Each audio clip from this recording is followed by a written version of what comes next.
I am a daughter, my mother is a daughter, and her mother was a daughter. And here I am 3 generations later discovering behavioral traits that we all share. But something started with me that the generations before had overlooked. You see, I chose to cut the dysfunctional umbilical cords that ran through our generation in order to set a new tone for the next generation. And it all started in 2014 after I had to cut soul ties with someone I was deeply in love with for almost 9 years. And trust me, that process was so painful. It was not easy at all, but it was necessary for my health, my safety, my sanity, and also my salvation. The truth is, I had lost myself in that abusive relationship, trying to be wife material, to be a good Christian woman. And it wasn't until I got out that I was able to see my brokenness. I was able to see how toxic both of us were in that relationship, and also my childhood traumas that contributed to the dysfunction of the relationship. One day, I found a book in our storage titled Mother-Daughter Wisdom by Christian Northrup. It was about creating physical and emotional legacy, a subject that was really new to me. And I was really intrigued by the content because it spoke directly to my situation, giving me a fresh perspective about my life. For the first time, I was able to see how these things were psychologically affecting me, and also how it influenced the decisions that I had made up to that point in my life. In February 2015, a life-changing event happened. After reading that book, I decided to put things into action. And so my older sister and I did a prayer and fast. And after 2 weeks of doing that, we decided to initiate a conversation with our estranged mother. You see, for most of my life, I did not have a deep connection with my mother, something I had really longed for. And I'm sure it was something that she also longed for. But there was just a barrier between us. And this was our opportunity to change the narrative of our story. Yes, it was so difficult doing it, but God was able to give us the power to share about some of the issues and hurts and resentments that I had harbored for most of my life. And in doing so, it wasn't to condemn my mother or to challenge her parenting style, but we just wanted to raise awareness about the dysfunction that existed between us, and also hopefully to restore the relationship that we had. At some point, it felt like the conversation was hitting a brick wall until my mother, who had never really been so vocal about her childhood, began to speak about her relationship with her mother, because we asked her what it was like.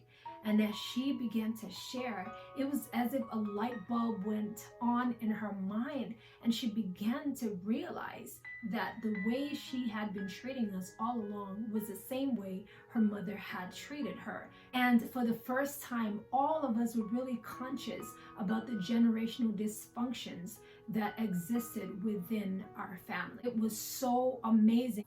And for the first time, we were able to genuinely apologize and hug each other and tell each other how much we loved each other. And we also prayed together. And while that may not have solved everything, it was the beginning of a new healing journey for our family. Although we were privileged to have had this healing experience in person while I was in Papua New Guinea, I truly believe deep down in my heart that God would still have to remove me from my physical location in order to complete the healing process. And so by the end of 2015, God had opened the door for me to return back to Alabama, where He had a different work for me to do. And trust me, the transition was not easy at all. There were so many days where I wanted to quit. I wanted to give up. But at the same time, I did not want to forego the blessing that God had for me had I left my calling prematurely. I wanted to be here for everything and to experience all that God had destined for my life. In mid-2016, I got engaged to another man, and it was beautiful. The proposal was amazing, and I was really excited about finally getting married. But several months later, the engagement fell through again. And by the beginning of 2018, the relationship officially ended. You can just imagine that I struggled with the thought of being single forever, of not being wanted or loved or desired by anybody. And it was a really hard process again to go through the embarrassments and to go through the different changes. And I found myself giving up on love, on marriage, even God, and I even considered leaving Christianity altogether. In my lowest and most vulnerable state, God was there, and He gently and graciously showed me that there were still residues of generational wounds, unresolved traumas, distorted belief systems, and He also exposed the infestation of deceptions that I took as truth in my life. Talk about a wake-up call.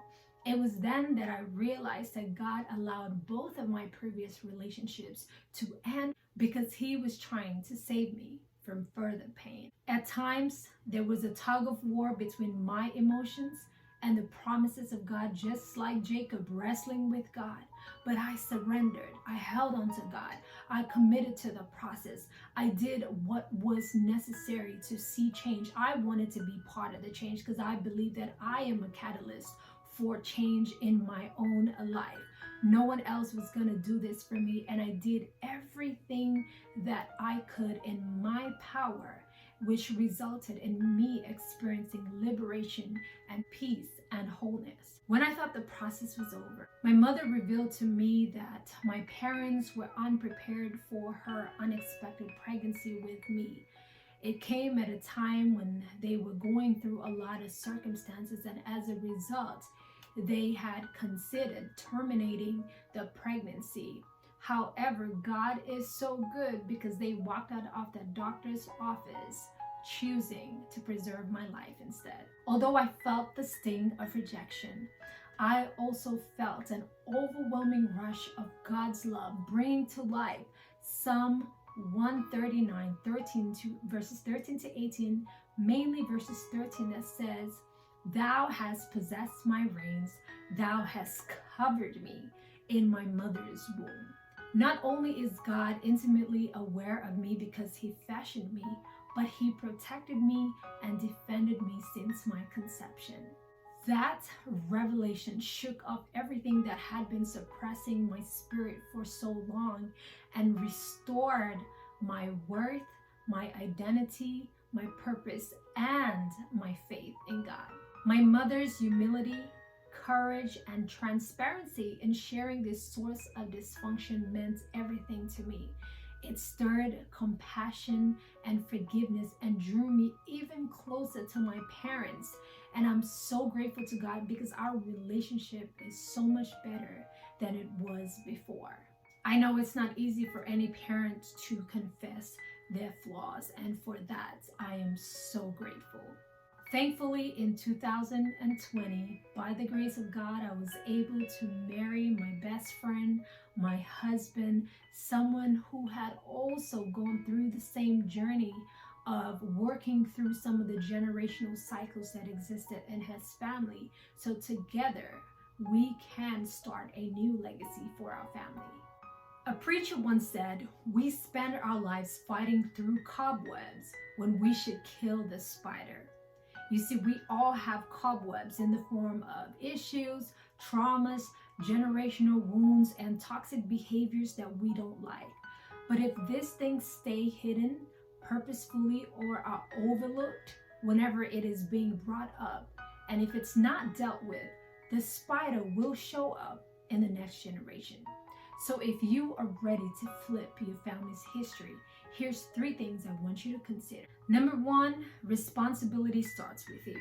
While you cannot control the things that has happened in your past, the pain that people have inflicted on you, you can control how you respond to them. Change starts with you. You are responsible for your healing. So you have to take ownership of your life and be part of the change that you want to see. You may have to initiate difficult conversations. You may have to go and seek counseling. You may have to read more resources. You have to change your mindset and your behavior. You may have to implement new lifestyle practices, anything that will enhance and elevate your life and move you forward towards the healing that your heart desires. Just like others can't breathe for you, others cannot heal for you. You have to put in the work. Number 2, change requires sacrifice. Sometimes you will have to choose between what you want now and what you need the most. If peace, freedom, healing is your heart's desires, then what are you willing to lay down in exchange for it? Number 3, trust the process of God. Sometimes God may choose to use a method that may be contrary to your expectations. It may even disappoint your expectations, or it may be something that does not make sense. And sometimes it may be a method that is contrary to the wishes of your family. But if God is directing you in a certain path where He has made it clear to you, you need to obey. And if you experience a lot of setbacks, get up and keep moving forward. Do your part and trust God to add to it. I am Laverne Preval, creator of Breaking Cycles One Choice at a Time, a step-by-step guide that helps Christian women overcome dysfunctional mother-daughter relationships so they can receive emotional, spiritual, and mental healing from toxic generational cycles.